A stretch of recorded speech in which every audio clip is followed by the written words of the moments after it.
Thanks for the time. I'm glad to get the food coma slot. And I'll be here all of 30 minutes. Ginny and I are the only thing standing between you and a breakout interactive hands-on workshop. Okay.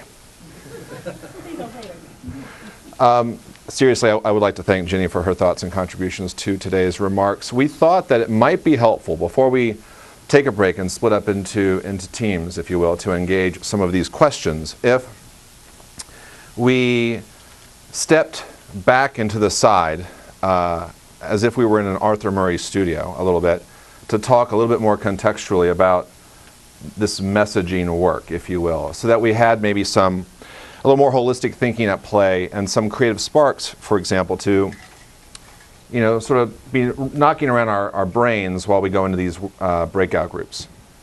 And just a quick word of context about me and the firm, BBMG, not a sales pitch, just so you understand who we are and what we do and how we approach assignments like this. We are a small, creative branding and marketing firm, and we are different than most agencies in the sense that we only work on projects that have a societal or an environmental benefit, if you will. So what does that mean? That means that we turn down lots of gigs, unfortunately, but it means that we work at the crossroads of branding and social purpose. And we really pride ourselves on that. And so we'll do everything from our current work with Walmart around sustainability and its employee engagement campaign globally, helping Samsung think about corporate social responsibility. It will help the Harvard Kennedy School rethink its brand. We'll help rebrand LaGuardia Community College, the world's most diverse college. And we've had the great privilege and fortune of working with the National Academies on several projects. And it's great to be here several years after beginning this work to see it start a new chapter, another step in the journey. And so if for helping to spur these next steps, that would be awesome. That would be really inspiring. It's already been inspiring. Just a little bit of foundational work, lifting the veil, demystifying, if you will, this thing called branding and marketing. I grew up in Texas, a recovering journalist. I'm a grandson of a cattle rancher, so I grew up with a certain notion of branding. And my dad wanted me to become a mechanical engineer. Sadly, disappointed him, went into advertising and marketing and journalism. A brand it's not, we've built an industry around branding, but it's really not that complicated. It is a handshake. It's what you stand for in the mind of your audiences. And guess what? Engineering, as we'll talk about, has a brand today. We've kind of already mentioned that. The research that is the cornerstone of this project deals with that head on. But a brand is that one idea or that concept that helps set your profession apart. And it's a very unique promise. It makes a very unique promise. By way of quick example, BP. What does this brand now stand for? Right. Nike. We don't even necessarily need to see the word Nike anymore. The swoosh has become omnipresent, has been imbued with that much value. We've ascribed values of performance to it. It's not necessarily about revolutionizing tennis shoes. And Apple, often on the world's most innovative companies lists, right there at the top. So, without seeing anything else, all of us orient toward common associations upon seeing these icons or these marks. That's the power of branding, which, lots of definitions of branding, but it is about creating that and delivering that unique message, image, and experience in the minds and hearts of your stakeholders. And so the two main takeaways here are that messaging is part of this triangle, right? It's message, image, and experience, and that's one of the headlines I'd like you to walk away with today. The other thing, too, is, public companies will often talk about, shareholders, and we prefer to use words like stakeholders instead of shareholders, only because it references other people who may not necessarily have a fiscal stake in the entity, but have a stake in the company or the brand. And guess what? This thing, branding, is art and science. I'm an irrational guy, which is why I get to wear my hair like this. Boy, it's a tough room today. You want to create the perception that there's no other profession like engineering to address our stakeholders' needs and aspirations. So in our jargon, we talk a lot about need states, personas. We actually spend a lot of time working with real people because it's about reaching them where they live, work, and play, and engaging them. It's about attitudes and awareness and actions. And if we're to change things, we need to, hit all those levers. So, at our firm, we're proud to say that unlike some others, that think there might be 22 or 77 laws of branding, we've boiled it down to 5.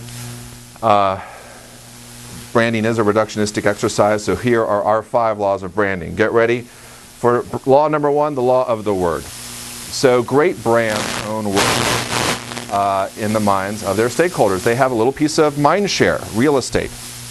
If you don't have a word, you should consider what is engineering's word, for example, right? Quick example, if I give you the category of watch and the word prestige, you think of? Exactly. You could think of Rolex, you could think of Tag, you could think of many others. If I give you the category of car and the one word safety, Volvo usually rises to the top. So that's the power of branding working its insidious magic on our minds. How Machiavellian. The law of focus. The more you say, the less it means. The power of a brand is inversely proportional to its scope. So, what's the one thing that you do better than anyone else? What is the one thing that sets engineering apart? And we have a clue to this in our positioning statement. That's why it's the cornerstone of our work. Have we ever heard of a major national retailer dubbed Children's Mart? They sold apparel and toys and games and diapers, and they weren't making any headway, but when they rebranded, refocused as Toys R Us, they quickly captured 20% share. So that's the law of focus in action.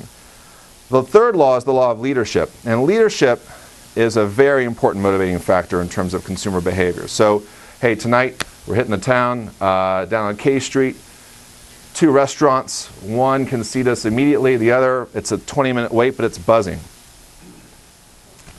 Wait for the leading restaurant. It's just human behavior. You see this a lot in advertising, and it's kind of funny to reflect on some of these leadership positioning statements. America Online, so easy to use. No wonder it's number 1. Number 1 in tires, Goodyear, and Budweiser, the king of beers. Leadership, it's often crowded at the top of the pyramid, at the playground. So what happens when you don't have a leading brand or you cannot claim leadership in an authentic way? Marketeers, like myself, will, I think the job does come with comes with a hat, thanks to our friends at Disney. Marketeers will create a category in which you can claim leadership. So in the beer category, Heineken is the leading imported brew, Sam Adams the leading microbrew, Corona the leading Mexican beer, Asahi Japan's #1 brand of beer. Law of leadership. Really quickly, the law of authenticity is perhaps the most important law these days in the age of social media, and probably the one that presents the most challenges, as we'll talk about, for engineering, the law of authenticity. Consumers tend to disbelieve generic claims. In the consumer packaged goods arena, you see a lot of volume and efficacy plays. But really what this is about is, are you walking your talk? Are there actions that back up your words? Are you demonstrating? How are you showing up in the world? Hey, Google, innovative company, the 20% policy. 20% of an employee's time devoted to creating new products or creating enhancements for existing products. That's how we got Gmail. Great example, living it. And then the most operational of the laws, the law of consistency. You only get to Nike or Apple or BP, you only get to that level of equity if you're consistently ascribing the same message, image, and experience to a brand over time, over a good length of time. That's why Coke's market cap, half of that market cap is wrapped up in global brand equity. The discipline, and it does start with messaging, to deliver with rigor and consistency the same messaging, in no matter its treatment or execution, over a period of time, works wonders. And guess what? We've been remarkably consistent about math and science all these years. And now it's time to change the paradigm, which is why we're here. When you change a brand to chase new market opportunities, some strange things can happen. Jack Daniels, Jack Beer, Jack's Winter Brew, or Jack Daniels Spring Water. Kind of a bizarre brand extension. Or Sly Stallone's Energy Pudding. So brand extensions are probably the easiest way to dilute your brand equity. So again, it kind of relates to focus. The more you say, the less you mean. So just a quick recap. In branding, typically you want to own a word that relates to your positioning. You want to focus on what makes you unique. You want to lead your category, walk your talk, and build a brand consistently over time. Okay. So what does this mean for engineering, and how might this advance our conversation today and tomorrow? Well, look, there's just some really high-level takeaways and then some very specific challenges and opportunities. At the high level, brands are and should be strategic drivers. That's why we invest in brand building. Otherwise, don't do it. It's not about a pretty logo and a tagline. That's not the point.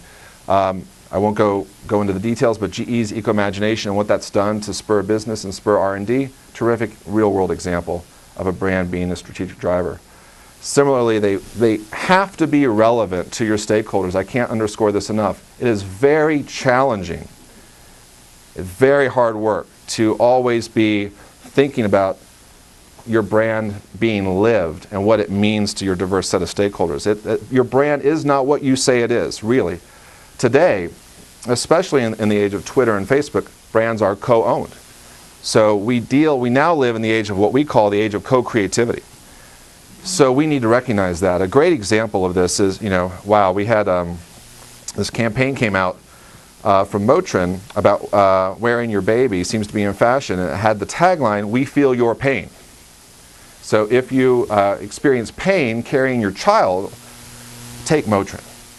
Trying to appeal to a need state.